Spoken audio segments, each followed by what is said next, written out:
Hey YouTube, I'm sitting outside my favorite game store back here in Ohio. We moved over the weekend, like I've been talking about, and I could not wait to hit up this store. It's called The Exchange.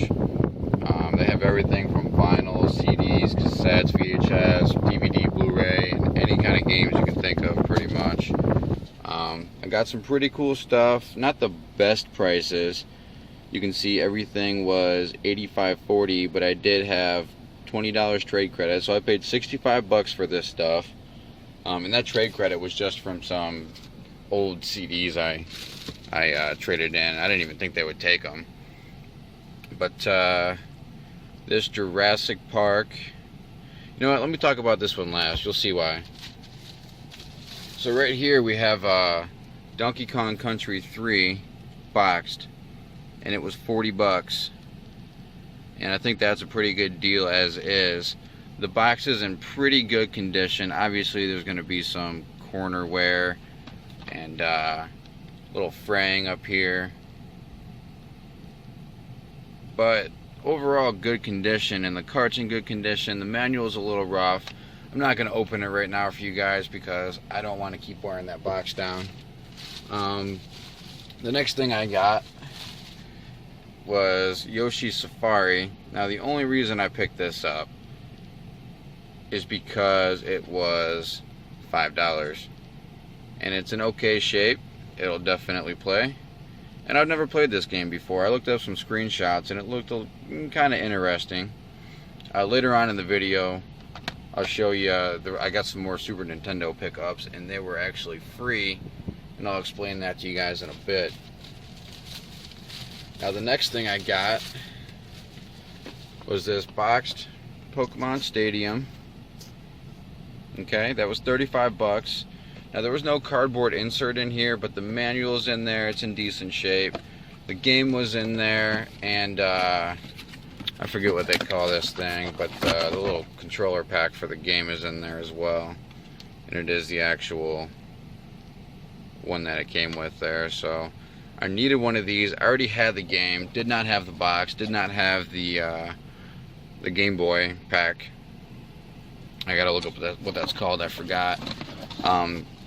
Pull the manual out here. See, it's a little bit, you know, it's got some creasing and some wrinkling, but it's just cool because this box is actually in really nice condition.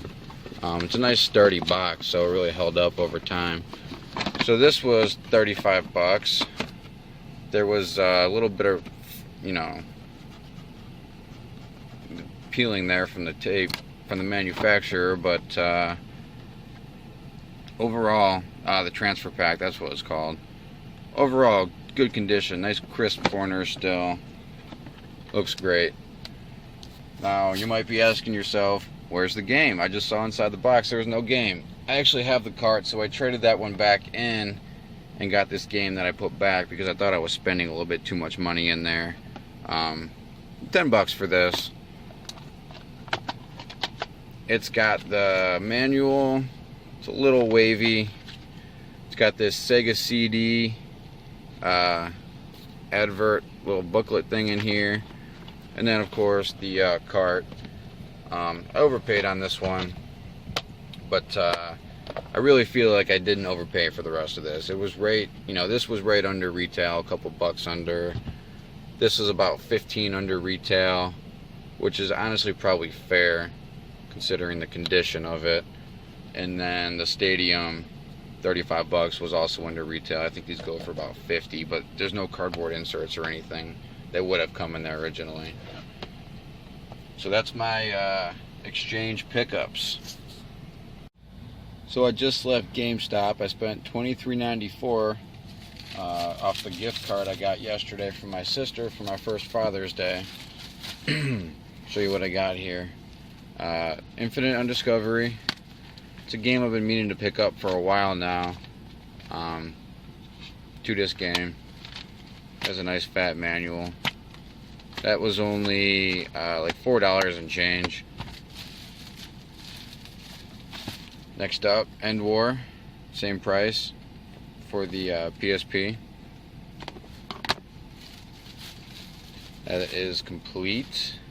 This is Practical Intelligence Quotient. Just looks like a little puzzle game. I figured for 89 cents, why not? That is complete.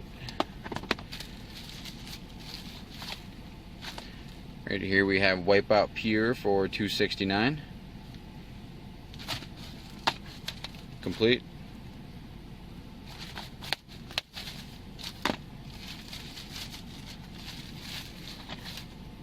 The only Vita game I got for $4.49 is Mod Nation Racers Road Trip. It is not complete.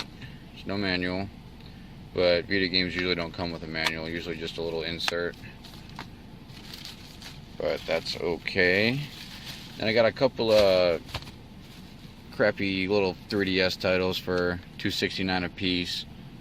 Centipede Infestation. These can be fun little games. This one kind of looks almost like a tower defense in some ways. There you go, it's complete.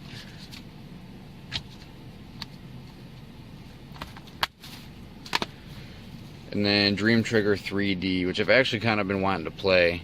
It's like a little 3D shoot 'em up.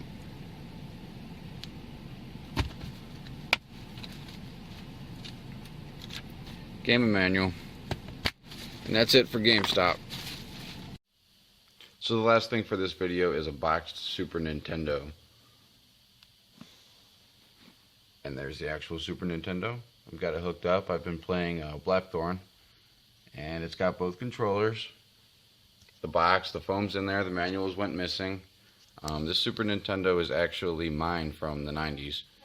And I was living in the South, and I knew the box was at my parents' house and the console was at my sister's apartment, and I've just been waiting and waiting and waiting, and we're finally back, so I snatched both of them up. And these are the only games that survived through the years. So we got Rabbit Rampage, Speedy Gonzales, Pinocchio, Tasmania, Aladdin, and Math Blaster. And then the Game Genie with the book.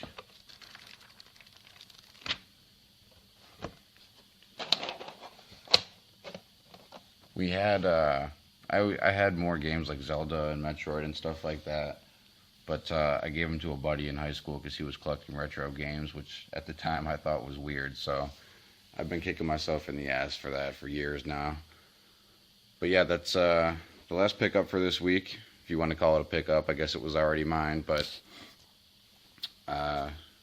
go ahead and like, comment, subscribe if you enjoyed the video, and we'll see you next time.